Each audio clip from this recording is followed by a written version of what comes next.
Parti Sosialis Malaysia yang memegang portfolio Biro Antarabangsa, Saudara Choo Chun Kai. Okey, Saudara Nik. Salam sejahtera kepada kawan-kawan sekalian, pakcik-pakcik, makcik-makcik, abang-abang, kakak-kakak, adik-adik sekalian, saudara-saudari sekalian. Okay, saya gembira dapat jumpa ramai orang hadir ke ceramah untuk hari terakhir kempen PSM di Pilihan Raya Kecil Air Kuning ini. Yang pertama saya ingin ucapkanlah penghargaan kepada semua sukarelawan yang telah membantu dalam jentera Pilihan Raya Kecil PSM di Air Kuning ini. Kerana anda semua datang membantu kempen ini tanpa mengharapkan apa-apa habuan. Semua tidak terima satu sen pun. Buat kerja keras, pasang bendera, pergi rumah ke rumah, di bawah terik matahari, hujan pun turun. Saya rasa ini adalah satu semangat yang patut dihargai dan patut kita gegapkan untuk PSM, supaya kita kena sentiasa ingat tujuan PSM, tujuan ahli-ahli PSM, tujuan pemimpin-pemimpin PSM, tujuan bawani calon PSM untuk kawasan DUT Air Kuning ini.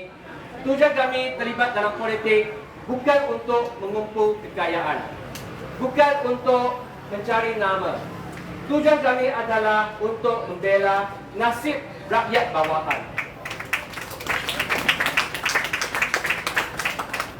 Jentera PSM dalam pilihan raya ini hanya satu jentera yang sederhana.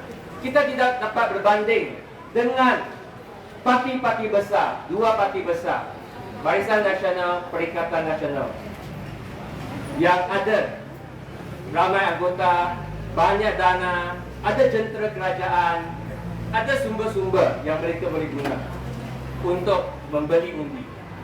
Kami datang bukan untuk membeli undi.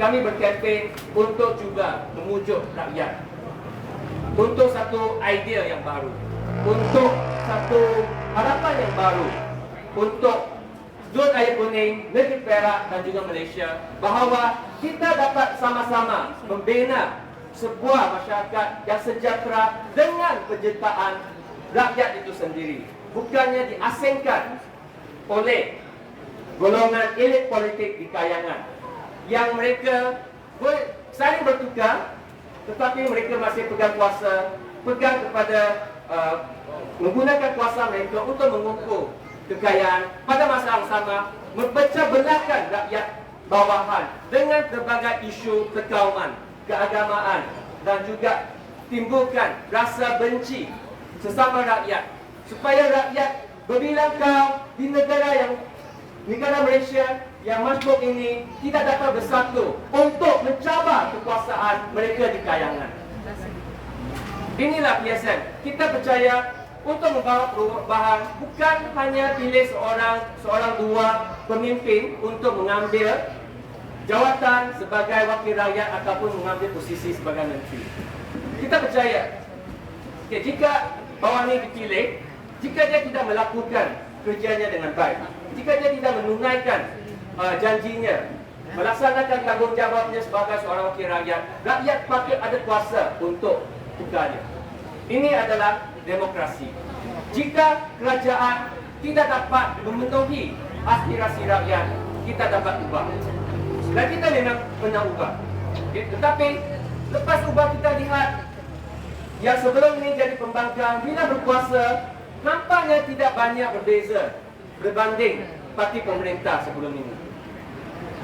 Jadi kita perlu teruskan usaha untuk mendesak perubahan, dan desakan ini hanya dapat dilakukan, dijayakan oleh kuasa rakyat dari bawah.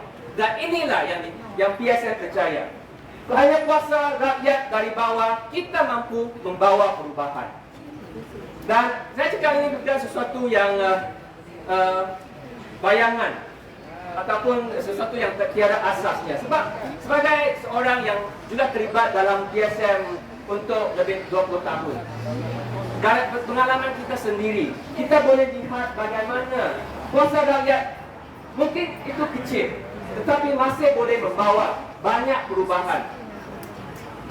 Semasa saya jadi pelajar universiti, saya digantung pengajian oleh pihak universiti kerana membantah ISA.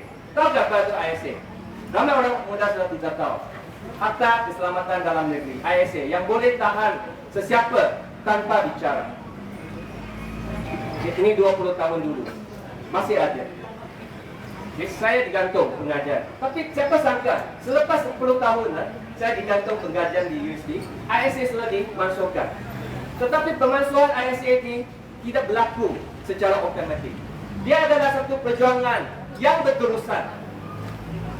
Dengan ramai ditahan, dipukul, termasuk saya ingat tahun 2009, Mas Sabu, Lim Kik Siang, semua kena gas pemedih mata bersama dengan Aro dan juga ramai ahli-ahli PSN dalam demonstrasi membantah ISA.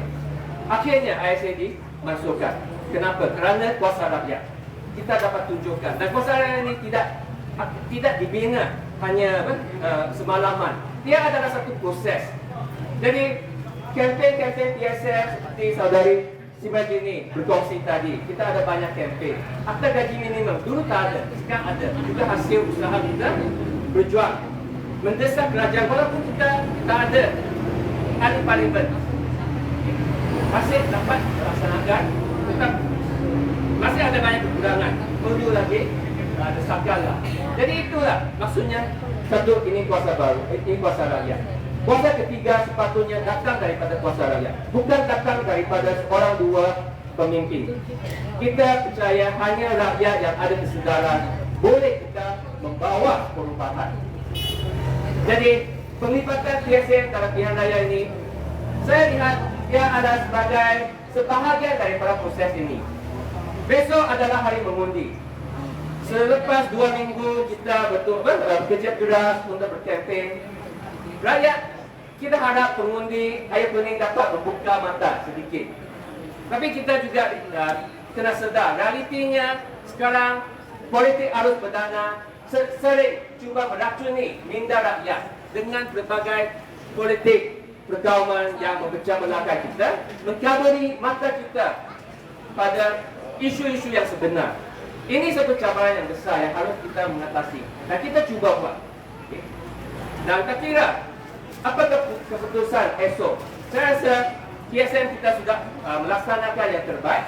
Dan kita akan terima keputusan itu dan meneruskan usaha kita untuk terus membina kuasa rakyat dari bawah.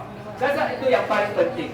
Dan PRA kecil ini sebenarnya dia mencipta sejarah untuk PSN kerana untuk kali pertama kita memulakan satu usaha untuk membina gabungan kuasa ketiga yang sebenar, yang serius lah nak melibatkan diri dalam arena pilihan raya. Tapi ini hanya satu permulaan, tidak mudah. Satu permulaan. Dan saya harap kerjasama ini dapat diteruskan, dapat dimantapkan supaya kita dapat benar-benar membina satu gabungan politik yang dapat mencabar dua gabungan sekarang, yang memerintah dan di pihak pembangkang yang masih memainkan sentimen perkauman, sentimen keagamaan untuk memecah belahkan rakyat. Itu yang kita kena tolak.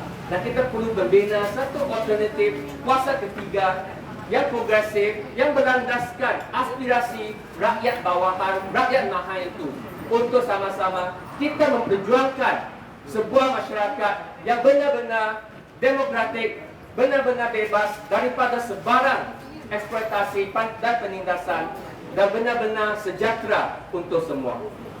Itu saja. Dan jika anda ialah pengundi air kuning, saya menyuruh sekali lagi esok undi nombor 3. Undi nombor 3. Undi siapa? Bawani. Undi siapa? Bawani. Undi siapa? Bawani. Undi nombor 3. Undi nombor 3. Okey, terima kasih.